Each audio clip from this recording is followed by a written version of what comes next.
maalala natin ng Panginoon ng tamang pag-aalay ng pagsamba ng puso. Napakalaking bagay na po yan.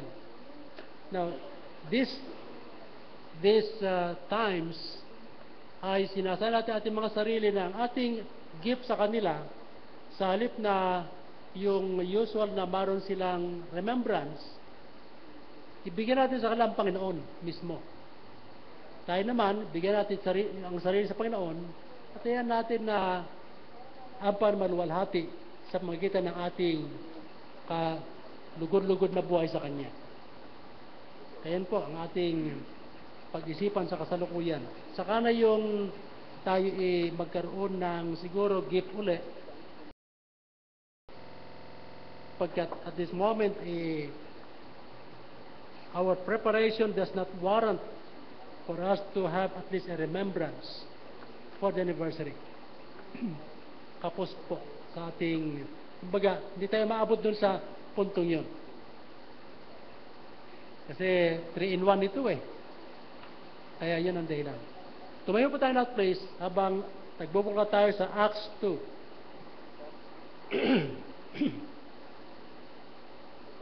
Acts 2. Ang basahin natin ay 36 hanggang 47. Salitan po tayo, isa-isa, bago tayo manalangin. Okay po. Verse 36 of Acts chapter 2.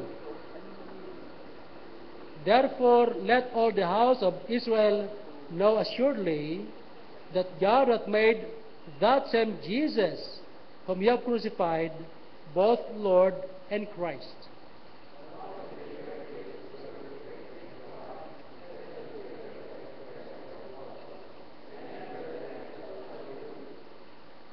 Then Peter said unto them, Repent and be baptized, every one of you, in the name of Jesus Christ for the remission of sins, and ye shall receive the gift of the Holy Ghost.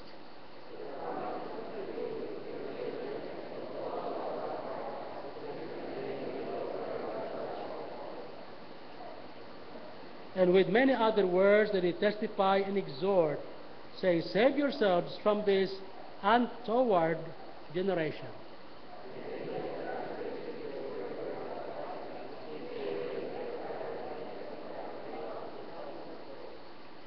And they continued steadfastly in the apostles' doctrine and fellowship, and in breaking of bread, and in prayers.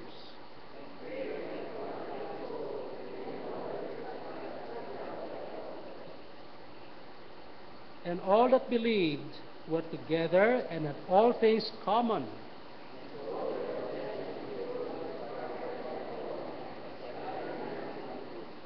Together, and they continuing daily with one accord in the temple and breaking bread from house to house, did eat their meat with gladness and singleness of heart, praising God and having food.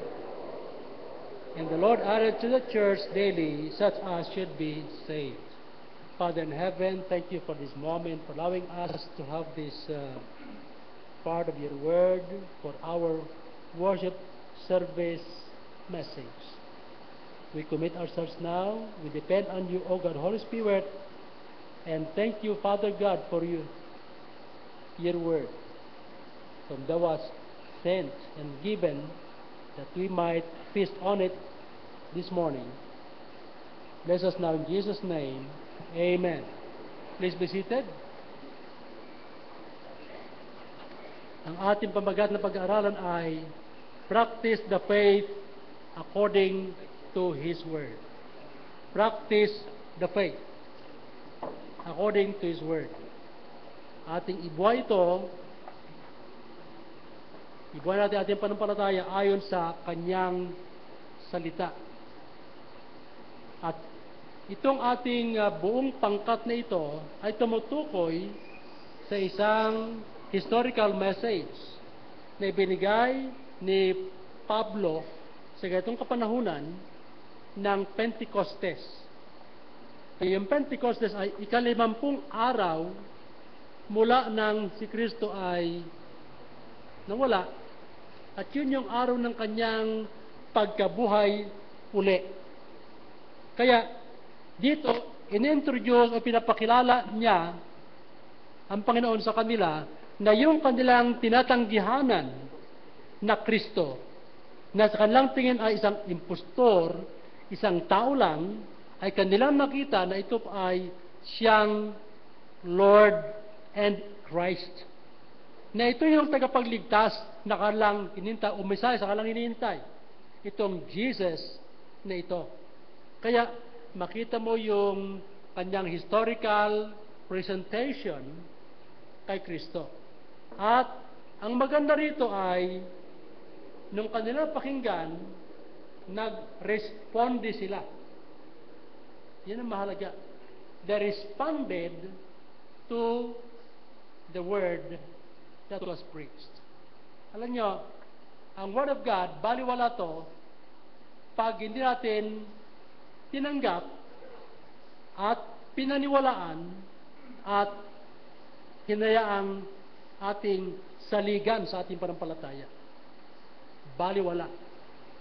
Kumbaga, sa mga gamot, minsan ay tulad niyan, ito gamot, inumin mo para gumaling ka. Mas magaling mas magaling sa tingin niya yung may sakit. Hindi yan ang ginagawa ng nanay ko sa akin pag ako'y may sakit eh. Kaya tinatanggihanan. Kaya wala nangyayari ko minsan tungo sa kagalingan ng tao sapagkat tinanggihanan. Ganda ng Word of God. Ito ay ating nababasa at hindi na kailangan pang pagtalunan sapagkat ang ating ginagawa rito, bawat pag-aaral, sapat ito ang aking natutunan din na kung hindi tiyak ang unawa mo sa isang pangyayari o isang talata, ay huwag mo munang ituro hanggang sa maging clear sa iyo ang mensahe at saka mo ituro. Ngayon, kung sakali man naabot natin na hindi natin naintindihan, sinasabi naman natin, itong bagay na ito ay hindi pa klaro sa akin. Yon, tama rin yon. Kaya sinabi yung totoo, hindi pa klaro. Ibig sabihin, tayo, huwag din tayo munang manangan kasi hindi pa nga klaro. Nagpakatapat lang yung nagturo. Kaya yun ang mga rinig nyo sa akin, sakali man isang bagay ay hindi klaro. Pero kung wala akong sinasabing ganon, eto na yon. The preaching stands because it is according to the Word of God. Yun ang mahalaga na ating dapat makita sa bawat pag-aaral natin. At kahit tayo mismo sa ating pagkakaroon ng personal devotion, pag hindi pa klaro isang bagay, huwag mo nang panghawakan hanggang sa maging klaro sa iyo sapagkat ikaklaro ng Diyos isang araw yan. Kaya sa pagkakataong ito ay ating bibigyan pansin ang temang practice the faith according to His Word. And by faith, respond today like the believers in Acts 2. By faith, respond today like the believers in Acts 2. This morning, we are to focus on 6 things which might help us practice the faith according to His Word. We are to focus on 6 things which might help us practice the faith according to His Word. At unang bagay sa ating tatalakayin ay yung verse 6. Ano ba nasa verse 6? Ang ating word dito ay yung salitang assured. Okay?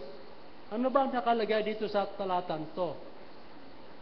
Therefore, let all the house of Israel know assuredly, andun yung salita, that God hath made that same Jesus whom you have crucified both Lord and Christ.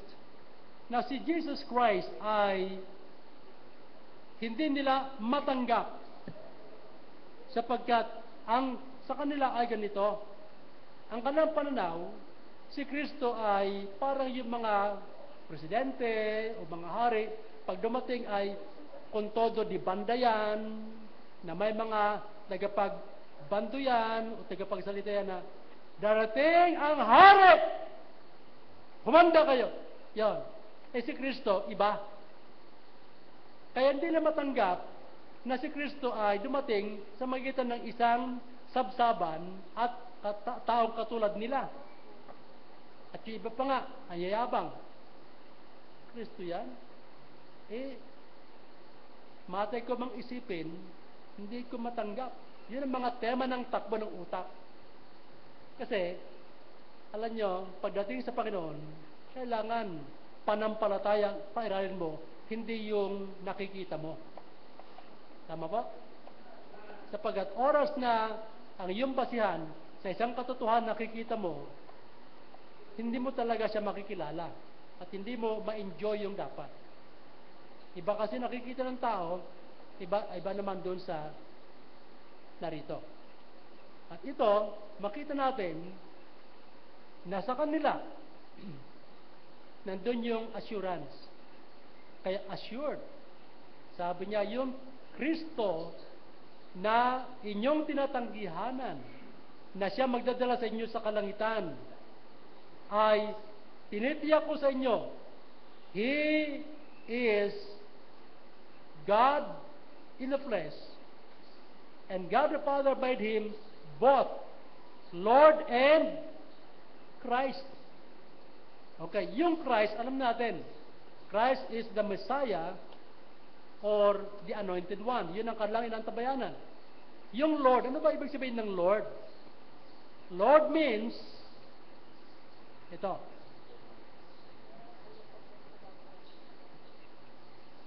Lord is an address to God only.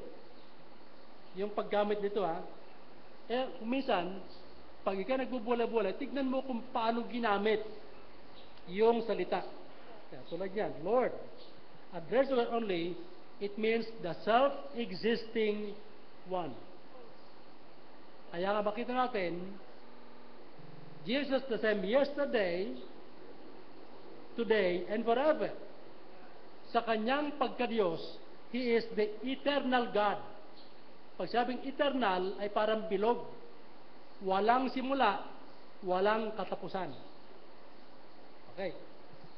So, yan po ang isa sa mga ibig sabihin nung paggagamit dito. Ikalawa, Lord denotes ownership. Siya talagang may-ari at nagmamay-ari sa langit at lupa. He has absolute control. He owns and controls the whole earth and in heaven. Eh, pastor, ano ibig sabihin nito? Bakit nakagawa pa Diablo? Hoy, hindi ka nagbabasa ng Biblia, kaya hindi tama yung iyong panaw. Bakit nakagawa pa Diablo? Ako rin, ako'y bata pa sa pananampalataya, hindi nagbabasa gaano, hindi ko rin maintindihan. Nagkakasala ako sa magitan ng misjudgment. Dahil nagbabasa nga ako, 1 chapter, minsan 2 chapters, hanggang 3 chapters lang. Kung minsan hindi.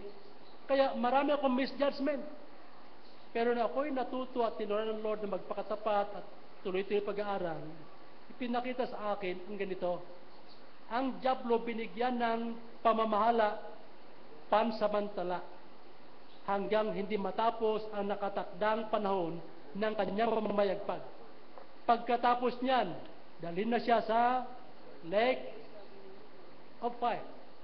Una muna, bottomless pit, and then after the bottomless pit, lalabas siya ulit, and then to the lake of fire. No, hindi ko maintindihan yan sapagkat kulang ako sa kaalaman kung ano-ano aking mga misjudgment o mentis na paghatol. Kaya, nung tayo natuto na, siyempre nawala yung mga kamalian na yan. Sapagkat natuto tayo sa magitan ng pagbabasa ng Biblia at nagpaturo tayo sa Holy Spirit. Kayo bilang mga tupa at binigyan pa noon dito, yung aking natutunan sa Kanya, yun ay sinishare ko na sa inyo. At kung ikaw ay malakas at mataas ang antas ng faith mo, ay salamat Lord, naintindihan ko po. Pero mababa pa, Hindi pa basta't matanggap. Kaya kailangan magsikap ka hanggang sa tataas ang antas mo para yung malabo naging malinaw sa iyo. Katulad Apostol Pablo. Sabi niya, ako'y nakaharap sa isang salamin na malabo. Bandang uli, yung malabo, luminaw. Dahil sa revelation ng Lord. Ganun po tayo. Kaya huwag kang mabala kung hindi mo maintindihan mga ibang bagay sa ngayon. Ibig sabihin lang yan, kulang ka sa exposure sa Biblia, kulang ka sa pag-aaral, kulang ka sa panahon, dito ang pinapairal mo sa halip na puso. Sa Biblia, pairalan mo puso. Hindi ulo. Dito nakakagawa dyablo. Okay. Ikatlo. Ano ba ibig sabihin ng Lord? The Lord means supreme being who has disposition of men and property. Supreme being who has disposition of men and property. God made that same Jesus both Lord and Christ. Kaya yung mga hindi nagbabasa ng Biblia dyan, kawawa naman kayo. Ang dami kayong mga kasalanan sa misjudgment. Mga kapatid, tigilan nyo na yung misjudgment. Amen ba? Spend time knowing your Lord in His Word a lot more, and more, and more, and more, and more, and more until you are a Bible literate person. Ako nga, puro Bible ang aking nilgaran. Marami pa akong di alam. At kailan ako natututo, yung tilamsik na binibigyan ng Lord sa akin, yun ang nalalaman ko. Amen ba? Kasi pag pinag-usapan yung karunungan, hindi natin abot yan. Sila lamang yung old nature ko, walang alam. Kaya yung aking natutunan na pa-isa-isa, tilamsik. Yung iba, mas magaling sa akin. Kaya hinatulan ako na tila limit si pastor ay na-reminded. Hayaan na natin yon. Hindi binigyan ng Diyos sa kanila yung paghatol, pero hatol ng hatol ang tawag doon. Kampon ng kadiliman yun. Di ba? Hatol ng hatol eh. Hindi binigyan ng Diyos, kampon ng kadiliman. Kaya wag natin yung mga kampon. Tayo ay nasa liwanag. Kaya tayo narito. Okay. Ikalawa, so dapat natin makita yung salitang heard. Una, assured. Assured that Jesus is both Lord and Christ. Number 2, verse 37. Now when they heard this, they were preached in their heart, and said unto Peter and to the rest of the apostles, Men and brethren, what shall we do? Kasi noon tinatanggihanan. Hindi matanggap. Hindi niniwala. Sapagkat kakulangan ng kaalaman ng dahilan. But when they heard this, bakit? They listened to Jesus. Nakinig. That's why they heard it. Alam mo, mga tao na kausap ko minsan, ayaw makinig. Ang hirap idil. Magsabi ka, mayroon siyang pangontra. They are not willing to listen. Okay. These people heard. And they listened to Jesus. Now, the question was, Men and brethren, what shall we do with Jesus? What shall we do with our wrong approach, wrong view of Christ? What shall we do? They heard the word, and they responded by faith. Alam nyo, ako, by the grace of God, pag itinuturo ko ay word of God na tama, I am acting as God's ambassador. If I preach wrong, I am acting as God's impostor. not ambassador. Kasi mali eh. Ang ambassador ay walang karapatan na mangaral ng mali. Pero nakikita natin sa television, sa iba, kung ano yung pananaw nila, yun ang kanilang ano. Ang pag-aaral, hindi ganoon. Hindi yung pananaw ko, kundi yung katotoo. Amen ba? Kung ano yung totoo. Kasi, ano bang ibig sabihin ng preaching? Preaching is declaring, proclaiming, witnessing, telling. Ano yan? Kung nakita mo, sabihin mo. Doon po tayo. Okay. Kaya, anong atin nakikita rito? They heard. Because they listen that the truth is delivered, or that was delivered is the true message. Yun ang nangyari. Nakinig sila, ay anong kanilang ginawa? Nagkaroon sila ng pagtatanong. What shall we do? Ibig sabihin, naapektuhan sila ng katotohanan. Kailangan, yun ang makaapekto sa atin, yung ating narinig na katotohanan. Kaya nyo, ito yan. Pag tayo nakikinig, at dependent tayo sa Holy Spirit, sa pagkakataong ito, at wala pa tayong kaligtasan, ang ating naging pananaw kay Kristo, dati akala natin, si Kristo, pwede kong iligtas, kahit mali pananaw mo. Hindi pwede. You've got to know, you've got to have the true information to be responding according to His will to be saved. Kung mali ang pasyan mo, mali ang pasyan mo, ang pasya mo. Kung mali ang direksyon na binigay sa iyo, mali ang destination na marating mo. Tama po? Okay. So, yun ang ating nakikita rito. Kaya nga, inabanggit ko, 2 Corinthians 5:20.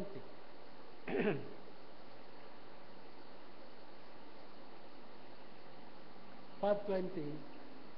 Now, then we are ambassadors for Christ, as though God did beseech you by us.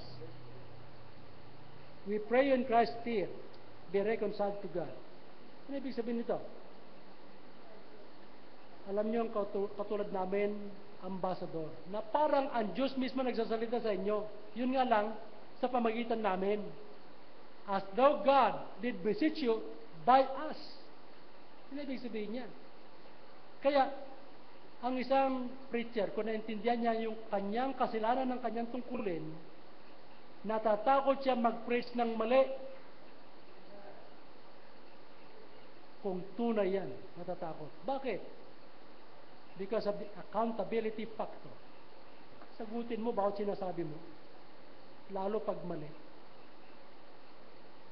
Ang sabi ng panahon, yung mga nagturo ng mali ay they shall be called least in the kingdom of heaven. Yung magturo ng tama, ginawa niya, tinuro, they shall be called great. He is a least. Saan yun? Matthew 5:17-19. Anyway, we will not go to that. At this moment, we'll go to the third point. 38-40.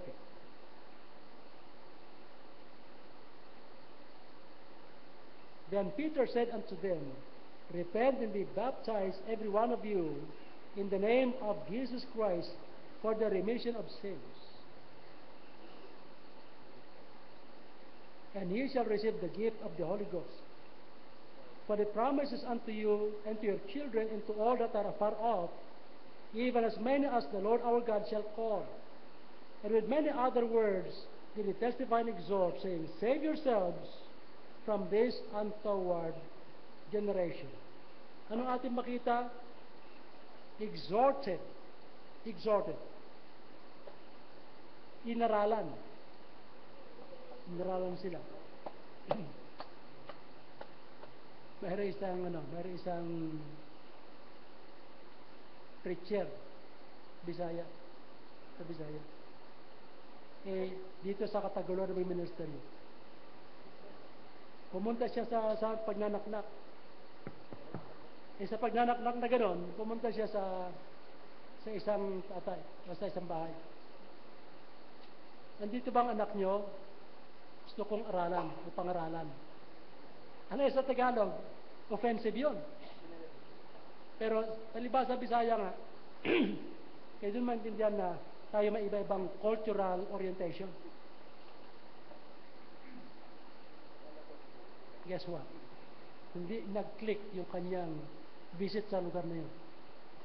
Pero natuto naman. Yun ang maganda ron. Natuto. Tayo kasi, ako Ilocano, natuto din sa mga ganon. Amen ba? Kaya hindi ako offended pag sabihin mali ka. Kasi Ilocano tayo eh. Sino ang mga GIs dito? GI. Great Ilocano. Taas ang kamay. Ayun. Okay. Mga mestizo. Mestizo meaning, Ilocano yung magulang mo na isa, yung nanay mo, tatay mo, hindi Ilocano. Mestizo ka. Ako GI.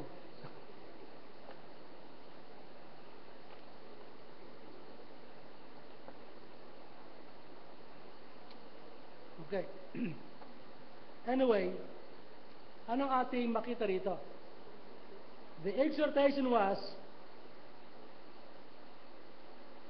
referring to a gift.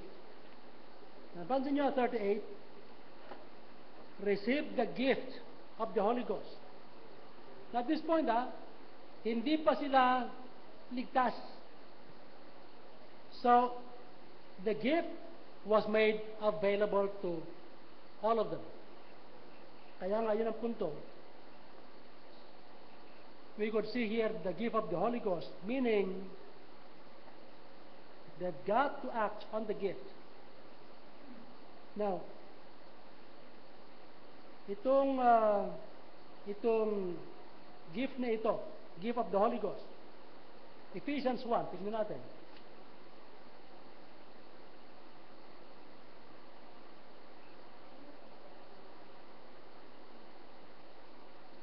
Ephesians 1. Yung mga mestiza at mestiza, okay lang yan. Amen ba? Okay Pero meron nagtanong, pwede ba mag-asawa ang Ilocano at Bicolano?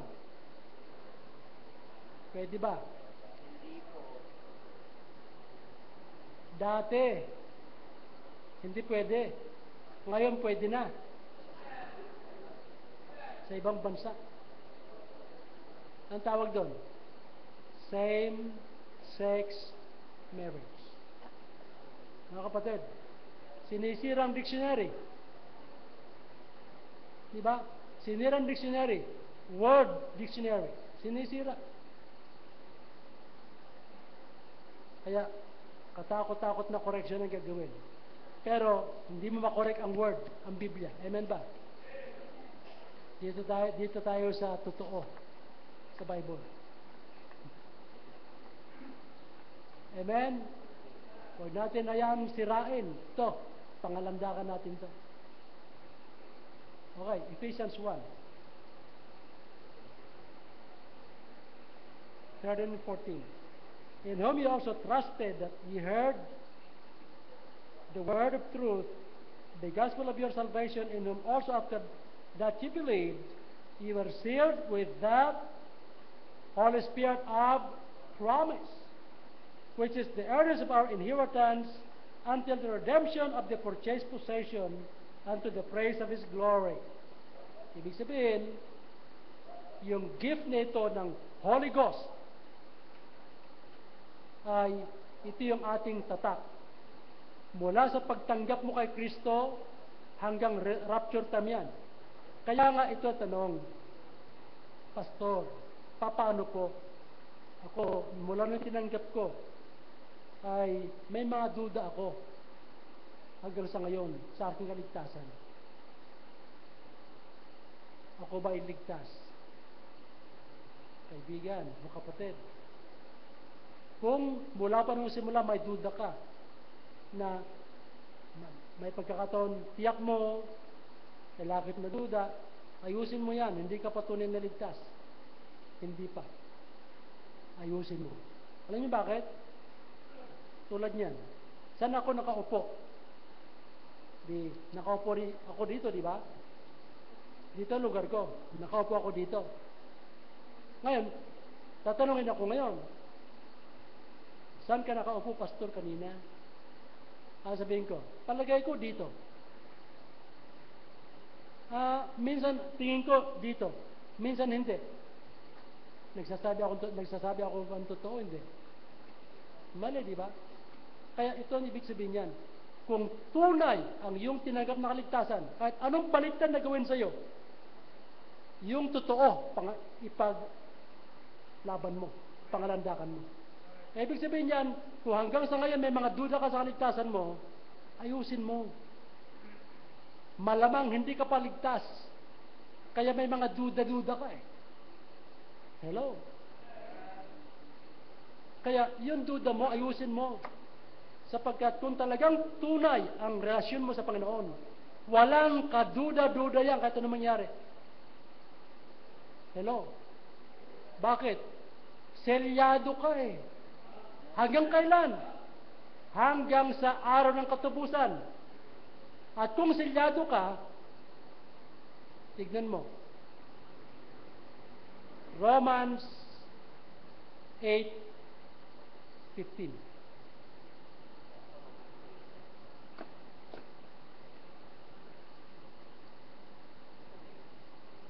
8:15 and 16.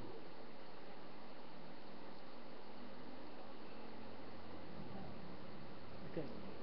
For you have not received the bondage again to fear, but you have received the spirit of adoption, whereby we cry, Abba, Father.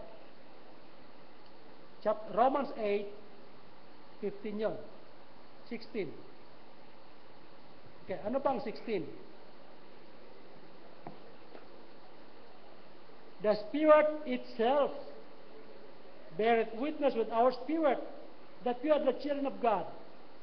The Spirit itself. When the time that this Bible was translated, the word itself is in neuter gender. Neuter refers to panlalaki, pambabae. Kaya, huwag nyo nang gawing issue yan. Kapagkat hindi yan ang minaster mo. Minaster ko yan. Hello? Ang gawin mo,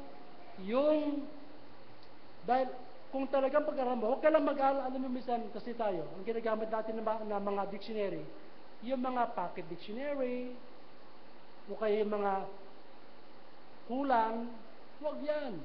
Pag-aralan mo, you might date. Ano bang ibig sabihin nito? Noong 16th century o 15th century. Yun ang pag-aralan mo. Yun ang tamang pag-aaral. Kung ano ang ibig sabihin, noong panahon yun, doon ka. Hindi yung bago ngayon, sapagkat every 400 years, there is a change being done in language. Alam niyo ba yan? So yun, dahil dyan, huwag mo nang hayaan na ang diablo dayain ka pa. Okay. So the word itself, pinapaliwanag ko, baka kayo'y dayain ng diablo, mabuti lang prangka ako sa inyo, natuto pa kayo. Okay.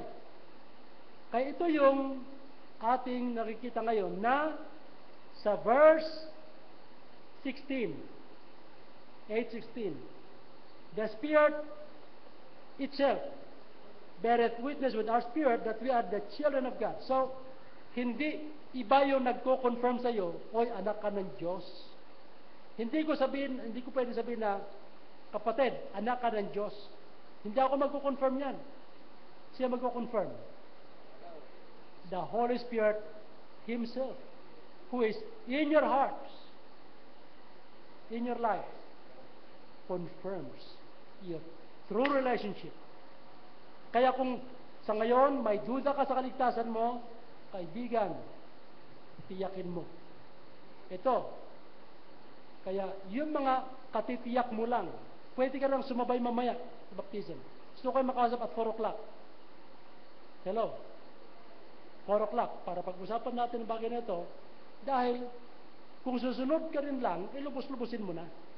Patunayan mo. Kayo mga wala pang katiyakan dyan, na ngayon ay, Lord, bakit alam ni pastor ang kalagayan ko, wala akong katiyakan. Magtiwala ka, bibigyan ka ng Diyos ng katiyakan. Maliligtas ka. Ngayong umaga. Amen ba? Gawin na natin. Pastor, ngayon ko lang ginawa yan. Naniniwala ako sa yung sinabi, pagkat yung kalagayan ko, hanggang ngayon, may duda pa ako. Pero nakikinig ko mabuti. Sundan mo lang ito, sapagkat malaking tulong to sa iyo. At makatulong ka rin sa iba. Yan, silista mo. Huwag mong umasa rito. Kasi, baka mamaya, akala mo, manatili riyan. Ang gagawin ng dyablo, nanakawin niya yan. Mawawalan ka, maniwala ka. Okay.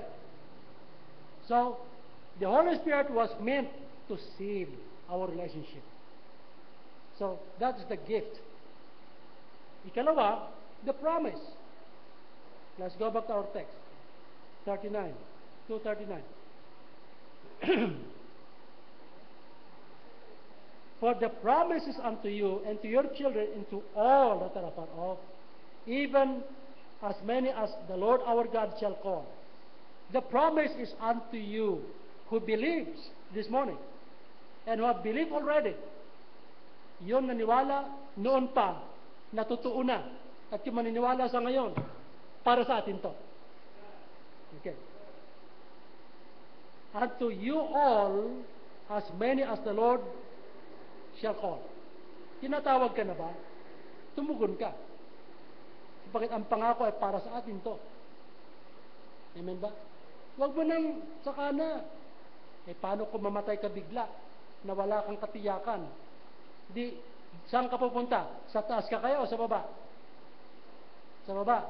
Alam na natin, bakit di pa tayo nagpapasya? Pasya na. Amen ba? Sa halip na taas kasi, wala kang katiyakan doon, sa baba. Magpasya ka na. Amen ba? At huwag mo nang patagalin pa. At magpapasya ka din lang bukas o sa isang buwan, isang taon. Ngayon na.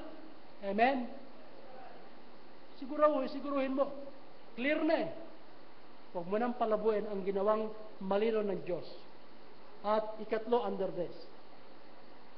Verse 40. And with many other words that he testified, exhort, saying, save yourselves from this untoward generation. Ano ito? The exhortation to make personal decision. So, the decision is expected by the Lord. Decision. The gift, the promise, the decision. Save yourself. The decision. Kung hindi ka pa nagkapagpasya, huwag mo nang ipagpamamaya ngayon na.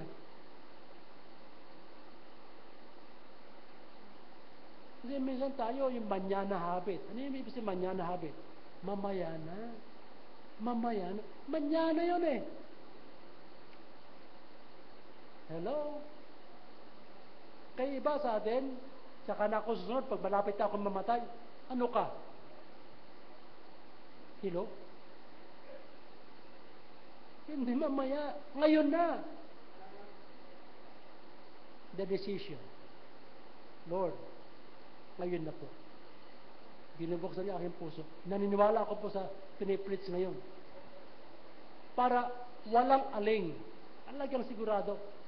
Langit tayo pare-pareho. Amen ba? Tapos, tulungan natin yung mga iba. Hindi tayo nakakatulong. Hindi tayo sigurado eh. Hindi tayo nakakatulong sa mga ibang tupang ligaw. Naghahanapan, mga yan. Tama ba? Tagal nyo lang hinahanap, di ba? Bakit di pa natin pagpas? Ngayon na! Handa na ba kayong tanggapin siya ngayon? Amen? Amen. Magpasya na. Huwag na tayo mamaya. Ngayon na. Okay. Lord, ito po ako. By faith. So, the gift, the promise, the decision under the exhortation. Number 4. Okay, 41. Then they that gladly received his word were baptized. And the same day, there were added unto them about 3,000 souls. Then they that gladly received his word were baptized. Ano ibig sabihin nito? Tinanggap nila, narinig nila, naintindihan, nakikita sa diyan. Anong ginawa? Nagpasya na tanggapin siya. Amen ba? Nagpasya. At noong nagpasya, anong nangyari? Naligtas. Only Jesus saves. Wala nang iba. Na tinutukoy rito ay walang iba kundi si Jesucristo na buhay. Pag tinanggap mo siya, hindi na siya alis sa iyo. Kaya ang kaligtasan natin, nakaangkla kay Kristo. Na, ano ating rikin nila? Lord, Supreme Being. Ano pa yung ibang word na ginamit natin? The one who has absolute control. The one who is self-existent. Walang kawala. Once na sumampalataya ka sa Kanya at humingi ng kaligtasan, wala kang kawala. Kaya pag tinanggap mo si Kristo at siya papasok sa puso mo, na ibang makakakanag sa'yo. Balikan natin yung may sumasak.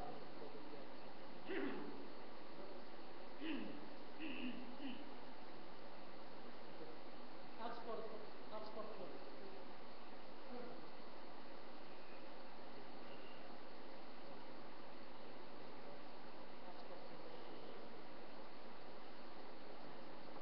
Neither is there salvation in any other, for there is none other name under heaven given among men whereby we must be saved. Wala nang ibang pangalan na ibinigay.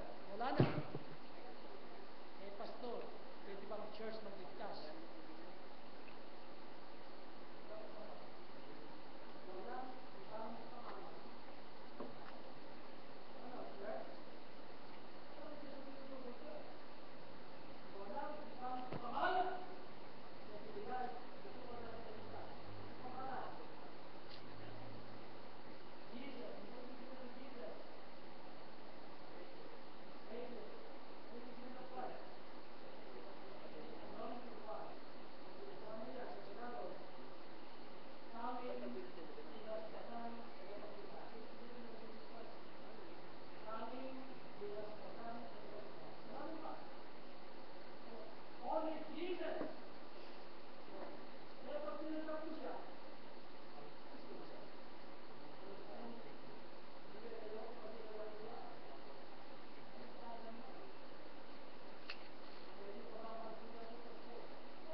Tatanggapin mo siya o tinanggap mo na. Yung Kristong tanggapin mo ay yung Kristong buhay. Sapagat ang tema rito ay inintroduce yung Kristong nabuhay mula sa mga patay. Ano yan?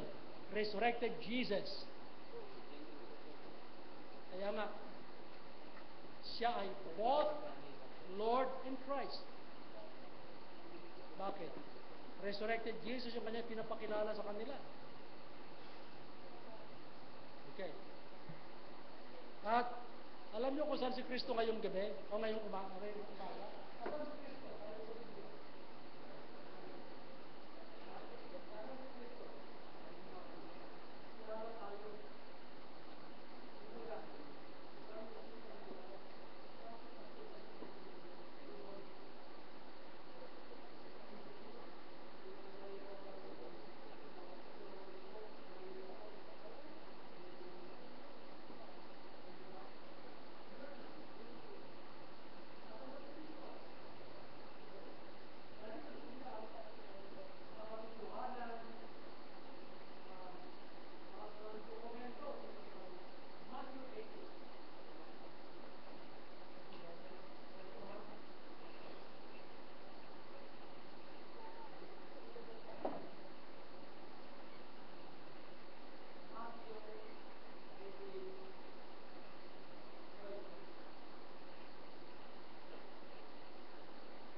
Hello! Sorry. Nagalaw ko pala, kaya thank you ha. Mga apat nating ano doon eh. 5 sila, talagang minomotion nila ako. Sabi ng Diablo siguro, panatiliin mong sarado yan. Thank you sa inyong mga motions. Okay, tignan nyo. Matthew 18:20. Asan ba si Jesus Christ ngayon? By the way, yung tunay na Kristo, hindi na katulad natin. Amen ba? Not physical in nature like us. The true Christ that we are talking about is the resurrected Christ. So, He must be in what? In the flesh or in the spirit? In the spirit. Okay, tignan natin ha, kung nasan siya. Matthew 18:20. Pakibasa natin. Come on, join me as I quote and as you read. Let's read. Let's go together or let's read together. Ready, go. For where 2 or 3 are gathered together in my name, there am I in the midst. Kaya narito siya ngayon sa ating kalagitnaan. Kayong nakikita yung puso natin, bakit ngayon ka lang nagbubukas ng puso? Bakit ngayon ka lang magpasya upang tanggapin ako? Bakit? Kamo, Lord. Sabihin lang natin, Lord, kasi po, ito po yung panahon. Amen ba? Ito na po yung panahon. Kaya, hindi na ako pwedeng mag-delay. Ito na po yung panahon. Amen ba? Take Him as your Lord and Savior today, not next day, not later. Ngayon na. Kasi nandito na siya eh. Amen ba? Okay. Bakit today? For this moment. 2 Corinthians 2. 2 Corinthians 6:2. Ano pa ito? 6:2. Dilima ka na. Si Mang Sixto. Yan ay 2 Corinthians 6:2.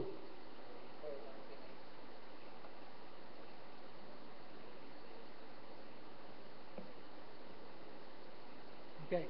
Ano nakalagay dyan? For he saith, I have heard thee, and I am accepted. In the day of salvation have I succored thee. Behold, now is accepted time. Behold, now is the day of salvation. Ano yung ibig sabihin sa Tagalog yung now? Ngayon. Ano yung ngayon? Araw ng kaligtasan. Hindi bukas, hindi mamaya. Ngayon na. Amen? Malinaw ba? Malinaw? Kaya, pag ikaw ay tatanggap sa Kanya ngayon, sigurado, walang aling. Anak ka ng Diyos. Walang aling. Yan sinasabi. Ngayon, ay, ano mangyayari pag ikaw ay tatanggap sa Kanya ngayon?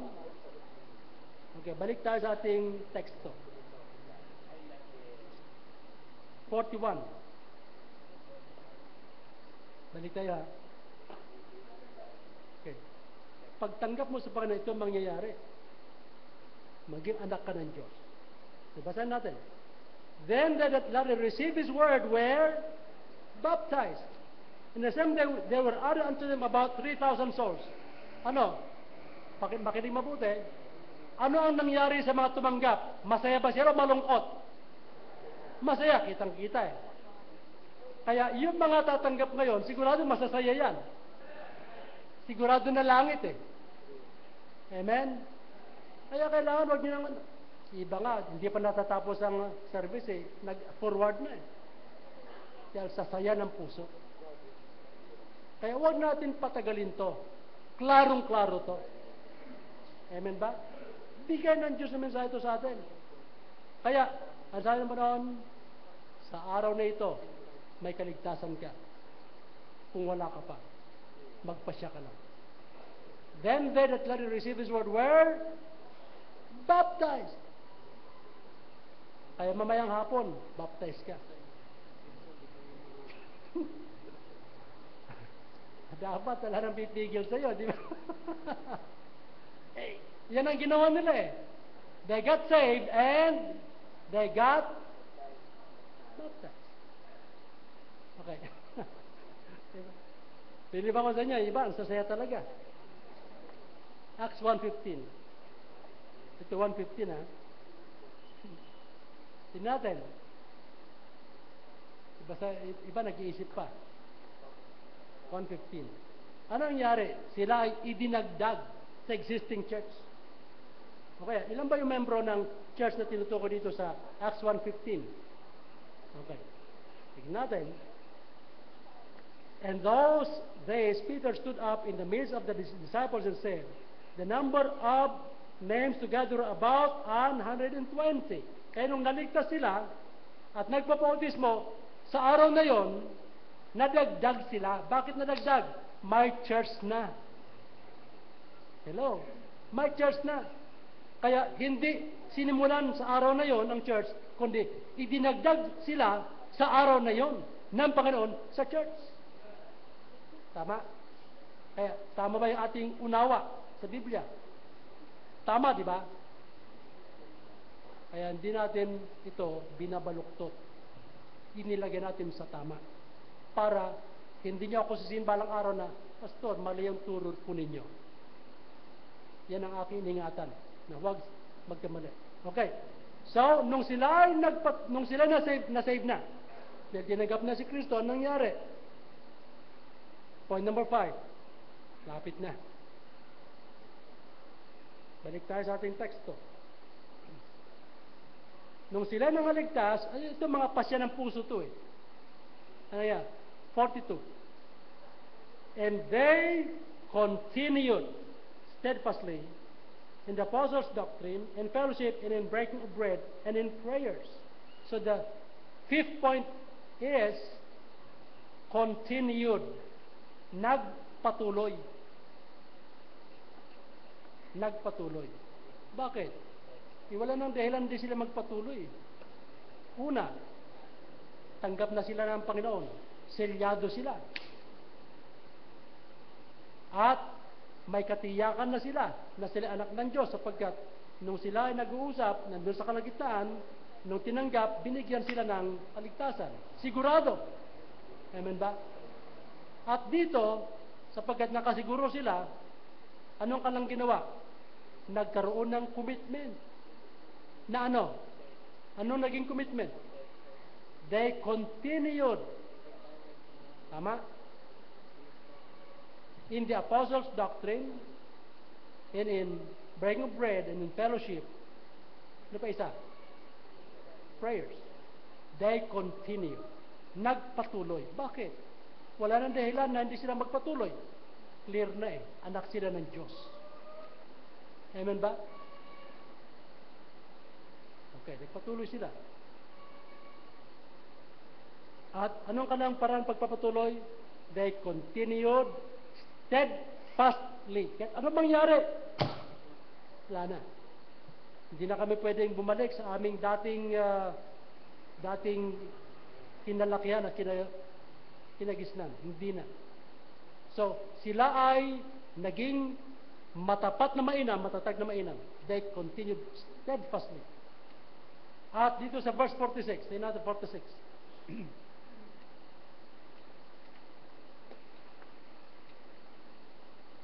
And they continuing daily with one accord in the temple, and breaking bread, and from house to house did eat their meat with gladness and singleness of heart. They continued steadfastly, they continued daily. Amen ba? Okay. So yun ang ating nakikita rito. And, point number 6. Balikan natin to. 43 hanggang 46. And fear came upon every soul, and many wonders and signs were done by the apostles, and all that believed were together, and had all things common, and sold their possessions and goods, and parted them to all men as every man had need. And they continuing daily with one accord in the temple, and breaking bread from house to house, did eat their meat with gladness and singleness of heart. Now look, sila noong panahon yun, yung relihiyong Judaismo, ang titindi. Kinakamkam ng mga lupa ng mga Kristiyano at pinaghati-hatian nila sa galit sapagkat sumampalataya sa Panginoon. Yung panahon yun. Kaya may pressure sila. Eh, kaysa makamkam, pinagbili.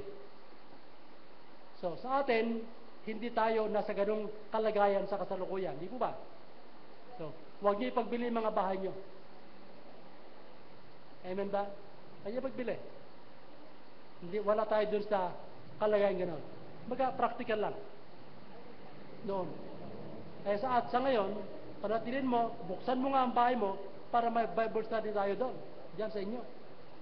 Pastor, halipo kayo o kaya mga church, kapatiran, mag-Bible study po tayo para masave naman yung loved ones ko. Yan ang ginawa ng Philippine Jailot. Yan, naligtas yung buong sangbayan. Gawin nyo, gano'n. Na ito, ano ating makita? Ano yung next point? Point number 6. They were with one accord. Tama? Ano pa isa? They were and all that believed were together. Ano yan? One accord together, that means they were united. United. Nagkaisa. Sa mag-asawa na hindi nagkakasundo, magkaisa na kayo. Sa pamilya hindi nagkakasundo, magkaisa na kayo. In the Lord. Sa magkapatiran hindi nagkakasundo dahil sa lakas ng karnalan, magkaisa na kayo. Sisi tayo. Amen ba? United. Magkaisa. Ang dami tayong dapat tulungan, yung iba pinag-iisipan yung kanilang pag-aaway, hindi pagkakasundo, etc. Mga kapatid, tigil natin yon, kalokohan yon. Ang diablo ang gusto na divided tayo. Di ba? Now, bakit yun nabanggit yan? 1 Corinthians 14:33. Tignan ninyo. Bakit ang Kristiyano nagkakaaway o nag-aaway? Sino ang nanggugulo? Sino ang gugulo? 1 Corinthians 14:33. Okay. Tignan nyo. Okay. Let's read together. Go.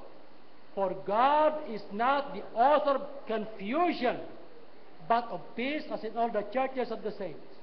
Kaya may pagkakagulo sa tahanan, sapagkat ang diablo ang may kagagawan. Huwag tayong makinig sa diablo. Huwag natin pairalin yung pride. Lunukin mo yan. Lunukin mo. Pairalin mo ang pagka-Kristiyano mo. Ang Kristiyano nakikipag-isa. Ang diablo gusto niya dalawa. hati-hati. Yan ang gusto ng Diablo. Divided. Kaya may kasabihan, united we stand, divided we fall. A house divided against itself cannot stand alone, but has an end. A house divided against a house, fallen. Panahon na upang tayo ay magkaroon ng pagkakaisa. Let us unite our spirit together and do the job of winning the lost. Ano nangyari dito? Sa verse 47, this is now the result of that. Anong naging resulta nung sila ay nagkaisa? Anong resulta nung sila ay nagpasya, tanggapin si Kristo, nagkaisa, ayon sa kanilang pakinggan? Anong naging resulta? Ito, verse 47. Praising God and having favor with all the people. And the Lord added to the church daily such as should be saved. Anong nangyari nung sila ay nagkaisa? Nung sila ay nagkaroon ng talagang, oy, kaysa tayo mag-away, kaisa na tayo. Wala nang pag-away-away. Magkaisa tayo, magkakapatid tayo sa Panginoon. Wala nang pride. Wala na. Nung nagkaisa sila, nangyari, the Lord added unto the church daily such as should be saved. Bakit? Sila ay nakapakinig at sila ay ano yung mga punto natin? Yan, the Lord saved and added to them daily. Ano yung number 1 natin? They were assured na yung kanilang kikilanin ay talagang tunay at totoo. At sapagkat yun ay kanilang assurance sa rinig, nagkaroon sila ng pakikinig, they acted, and they had the point of, after being assured, they listened, diba? They heard, and number 3, exhorted to decide. Okay. And number 4, decide to receive only Jesus. And number 4, they received the Lord. And number 5, they continue. Nagpatuloy. Kaya yung mga narito na dapat na magpatuloy, yung narinig nyo na, clear na, huwag mo nang palabuhin isang bagay na malinaw. Amen ba? Amen ba? Huwag natin palabuhin. At ika-6.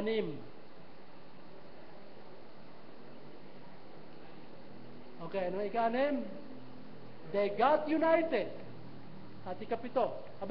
Yung pinaka-conclusion. Resulta ay maraming tupang ligaw ang kanilang natulungan upang silang makatikim din ng langit. Tayo ba? Manatiling pabaya, manatiling walang ginagawa, manatiling makasarili, manatiling walang puso, anong ating gagawin? Pastor, alang-alang sa Lord at alang-alang sa tupang ligaw, ayaw ko na pong magkaroon ng isang puso na matigas. Gusto kong may pusong handang tumugon. At yung mga baptizer na hindi pa pumunta rito, lumapit kayo. At yung mga iba na talaga nakita natin, nangaligtas. At anong sumunod? They got baptized. Sa inyo yan, hindi ko kayo pipilitin. Wala akong pipilitin ito. Yung mga alam nyo na tiyak na ninyo, pasya ka. Kung ngayon ka lang nakatiyak, pwede ka magpasya. Pastor, pakisama mo ako please sa mga babautisman. Tinanggap ko na rin siya. Ipilit mo, tatanggapin kita. Okay. Kaya sa pagkakataong ito, tayo tayo not please. Panahon na ng pagpapasya. At para doon sa mga nakapakinig na nagpapasya na, natanggapin mo si Kristo, ito na yung pagkakataon. Huwag mo nang palpasin to. Tanggapin mo siya para ikaw ay maging anak ng Diyos. Okay. At ito ay ang Diyos at ikaw. Hindi na dahil sa alang-alang sa kanino man. Ang Diyos at ikaw. Tutugunin mo ba yung gusto ng Diyos sa ikabubuti mo? Dapat magpasya ka. Huwag na yung, ay, alang-alang kay, hindi na. Lord, alang-alang sa iyo to. Okay. Yung certificate, bago tayo karoon invitation, the song leader is preparing the song. And the pianist is occupying his place. Manalangin tayo. O Diyos, salamat po. Kayo ang nagbigay linaw sa araw na ito. I-bless niyo pang bawat isa. Hayaan po niyo na kayo mapurit maluwalhati. Lahat po ay inyong kagagawan, O Diyos. At isa lang ang dapat maluwalhati, kayo lang. Narito kami para sa inyo.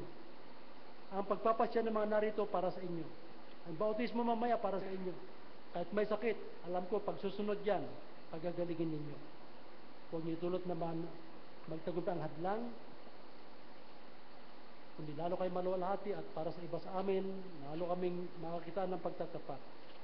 Bless us now, Lord, as we have this invitation. In Jesus' name, Amen. Amen. Amen.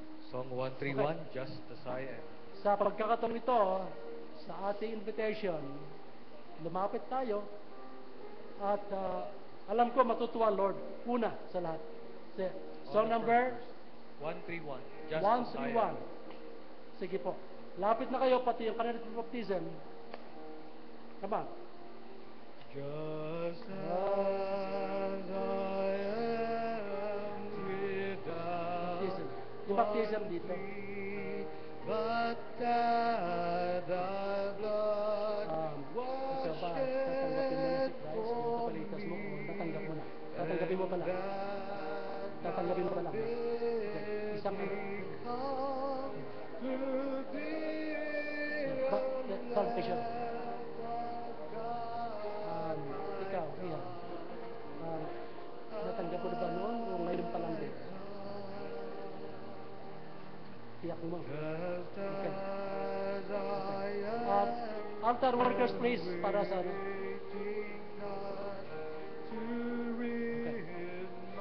Sige, baptism itong isa siguro. Say, baptism itong tatlo. Ikaw, ano ang nilalapit mo iyan? Hindi pa. Kailangan survey na. Ikaw na, sister. Kayo ba nakakatiyak na natin sa sarili niya? Yan. Okay. Kailangan lang ng may kakausap dito. Maram pa ba dyan? Baptism?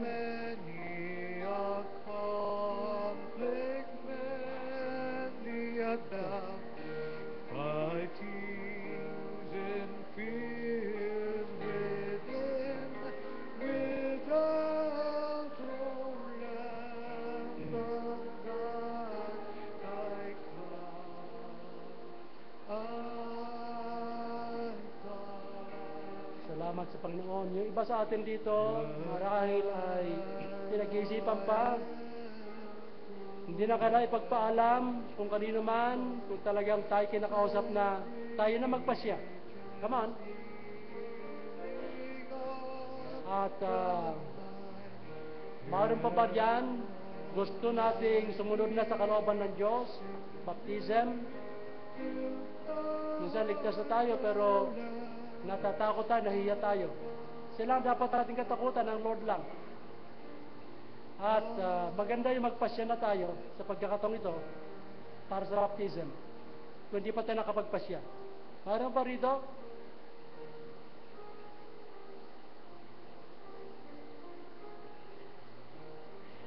Mayroon pa rito wala pang katiyakan ng kaligtasan?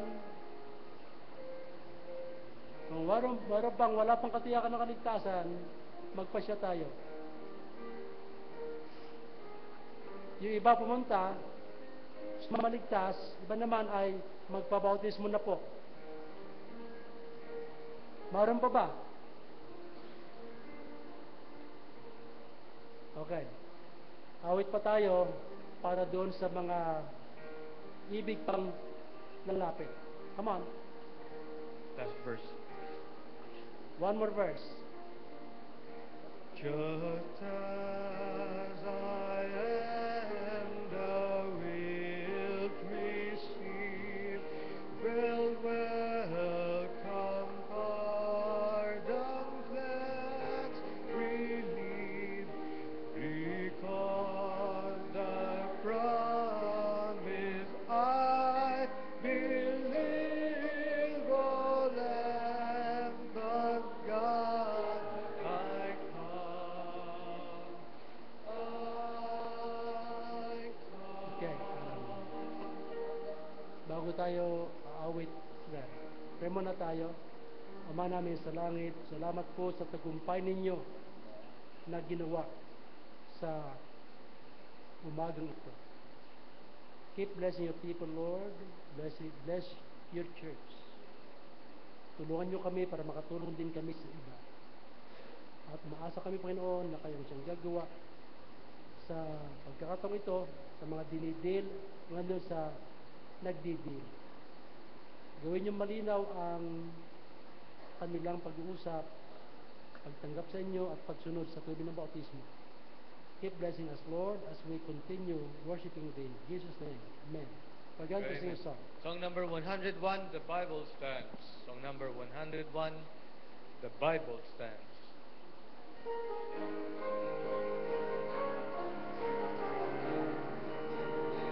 All together now, the Bible stands like a rock undone amid the raging storms of time. Its pages burn with the truth eternal and they glow with a light sublime. The Bible stands as the hills may tumble, it will firmly stand on the earth. You'll crumble out of land, my feet on a firm foundation for the Bible stands. The Bible stands like a mountain towering far above the words of men.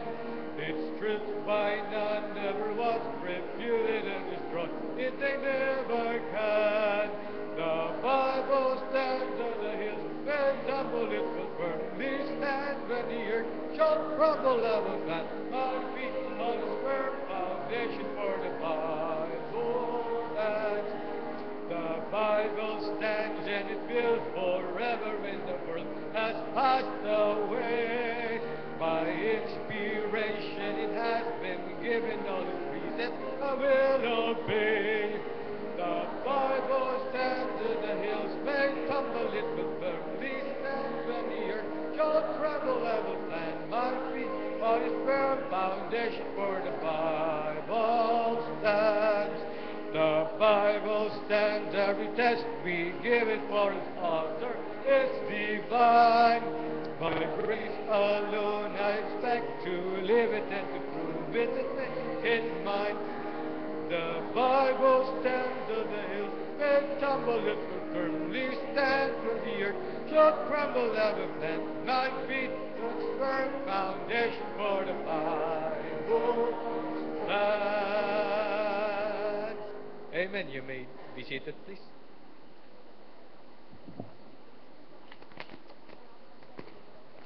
At this moment, ay dako tayo sa ating next part of our service, yung pag-aalin natin ating mga sarili. Alam nyo, para doon sa mga guests natin, ito ay para sa mga anak ng Diyos, mga members. Kaya huwag nyo isipin na pag narito tayo ay obligado tayo. Tayo, inuobliga natin ang ating mga sarili bilang anak ng Diyos para pasalamatan siya at para purihin siya at palalalatiin siya. Kaya hindi iba nag-obliga sa atin. Tayo bilang anak ng Diyos. Tandaan po natin to sapagkat napakamalaga na maintindihan natin to dahil ito yan. Kahit ano sa'yo, kumbinsi sa'yo, kung ayaw mo, hindi ka magpapakumbinsi. Pero tayo, dahil sa pagkukusa, dahil sa pag-ibig natin sa Diyos, nagagawa natin to. Yun po ang dahilan kung bakit ito ay ating ginagawa sa biyaya ng Diyos. And at this moment, ay ilan natin si Brother Dick sa pananalangin. Brother Dick?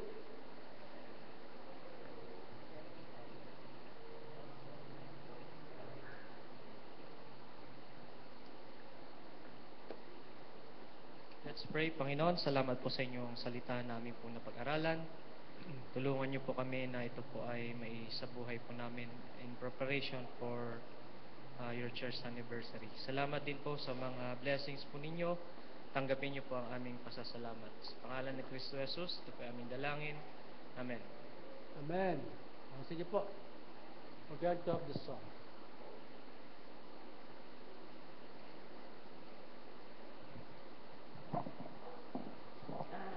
Good boy.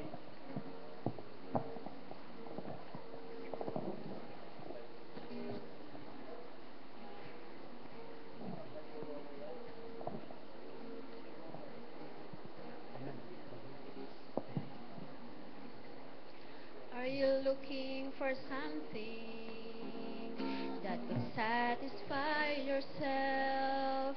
Are you looking for someone who could give what you need? But oftentimes you fail and you find no peace. My friend, you must now believe that only Jesus could satisfy your life. Only Jesus could give your heart's desire. You must believe Him, friend, and give yourself to Him. 'Cause only in Jesus there is abundant life. Are you feeling so lonely, but nobody's around? Are you feeling so burdened, and there's emptiness inside? And there is one who cares, and He will give you rest. My friend, you must now believe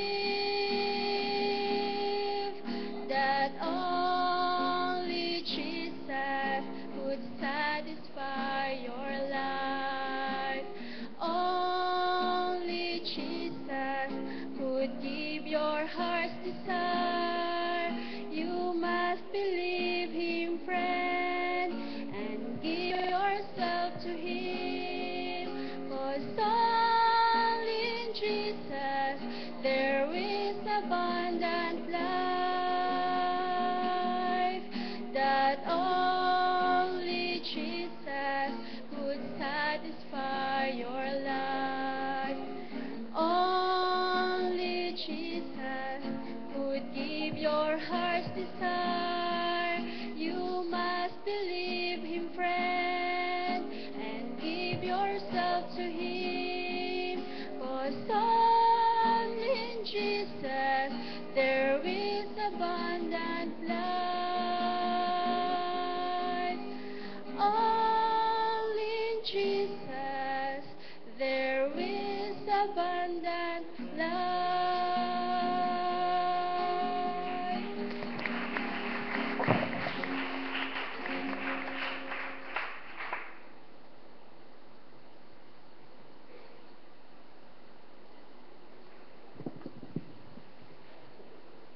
Sa pagkakataong ito, pasalamatan natin siya sa kanyang kabutihan, sa kanyang binigay sa atin na blessing. Hilingan natin si Brother Dennis Campita. So Dennis, hilingan ko tayo.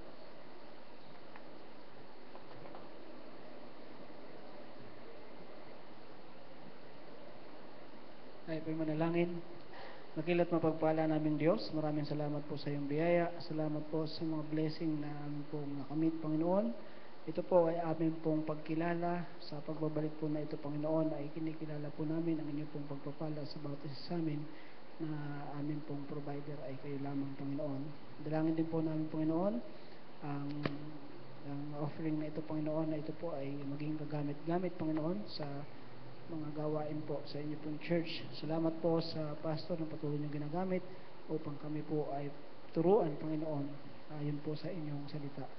Muli, Panginoon, pinupuri po namin kayo, pinapasalamatan, binabalik po namin sa inyo. Lahat ng ito sa pangalan ng aming Panginoong Kristo. Amen. Amen.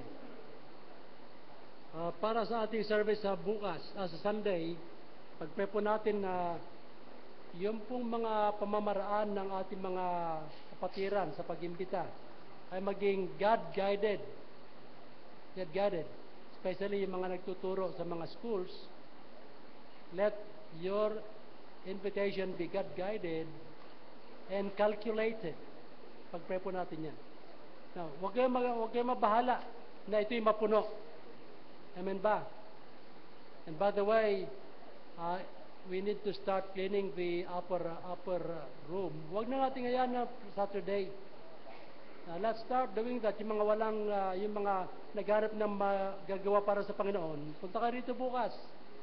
Let's start cleaning the area, preparing it for Sunday. At may prayer tayo na gagawin. Mga bandang hapon, I think that's the best. Mga bandang hapon, may preparing the place, praying, fellowshipping. So yun pa ang magawa natin bukas. Mga anong oras kayo available? 4 o'clock, 3 o'clock? O anong oras sa tingin nyo? Siguro maganda 4 o'clock. Saglit lang naman yan na ang maganda may fellowship tayo with prayer. Okay po, 4 o'clock yung mga ibang kapatiran. At yung iba siguro, kung sino man narito, dala ng mamerienda ng mga maglilinis, praise God. Tuloy-tuloy ang preparation to hanggang sa umabot tayo ng main event. So yun po ha. Amen po ba? Amen ba? Mayroon bang darating dito bukas? Patay. Okay. Alas 4. Sino makakarating kaya dito bukas? Raise your hands para makita ko lang. Isa. Alas 4. Dalawa. Tatlo. Iba, busy. Talaga. Believe ako sa pagiging busy. Okay. So, you come tomorrow.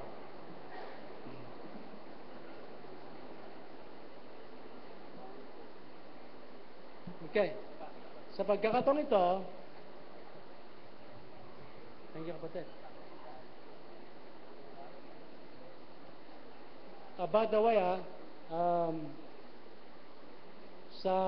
huwag kayong magtaka kung may mga pastor sa darating dito sa October 11. Actually, ibigla akong encourage ng mga ibang pastor. Kaya pupunta sila rito, fellowshipping, dahil ito ay handiwork na isang pastor din na sabi ko, gusto ko makilala yung mga inauthorized. Kasi bahagi ng ating church nila, referring to Pastor Cantero. At yun ang dahilan kung bakit narito sila. Tapos, Pastor Jerry naman, mag-lunch sila doon kay Pastor Jerry. Sino man ang darating dito na pastor. So, mayroong konting fellowship. Then, we're going to have the luncheon there. Kaya, sa 11. Ayan. Na mayroon mga announcement bago yung celebrant. Adult men, please remain after morning service. There will be a short meeting. Thank you. Okay. Ngayon ito yung mga celebrants. Birthday celebrants, October 6. Bukas. Ngayon ba yun? Ngayon? Okay, bukas, birthday ni Sister Tinding Pabilona. Pakita yung ngayon. Pakita yung kapatid. Birthday kapatid.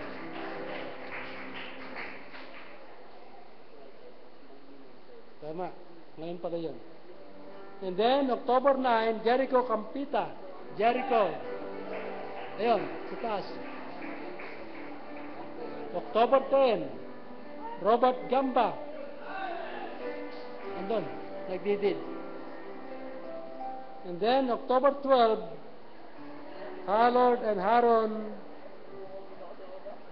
Leoncio, twin, birthday. Ayun, yung twin ni Brother Marco. And doon sa birthday celebrant din sa 12, Sister Marisa Persiba. Okay. So, may Brother Ronnie. Ganun. Brother Ronnie, liga rito siguro. Liga rito. Ha? May pahabol pa. Dito kayo. Sige, ano ba yan? 11. Basahin nyo. Ikaw mag-sing lead dito, Brad. Pakibasa nyo. Okay, sa Friday po ay birthday ng ating pastor. October 11. Kaya batiin po natin siya at Birthday ko na ba? Birthday ko so na ba? may konting binigay po ng adult men para po sa kanya. Amen. Thank you, thank you. Kasi dyan mo dyan. Marami pong salamat. Siguro, kailangan naman ako. Song leader, song lead. Tayo po tayo lahat, please. Tumayo po tayo at kamayan po natin ang ating pastor at yung iba pang birthday celebrants. And let's sing for them. Ready, sing. Happy birthday to you. Happy birthday to you. Happy birthday, happy birthday. Happy birthday to you. Christian version. Sweeter as the years go by. Sweeter as the years go by. Richer, fuller, deeper. Jesus' love is sweeter. Sweeter as the years go by. Thank you. Amen. Happy birthday po, Pastor. We love you in the Lord. Happy birthday po sa ating mga may birthday for this week. Thank you, thank you. Thank you. Tapos na. Okay.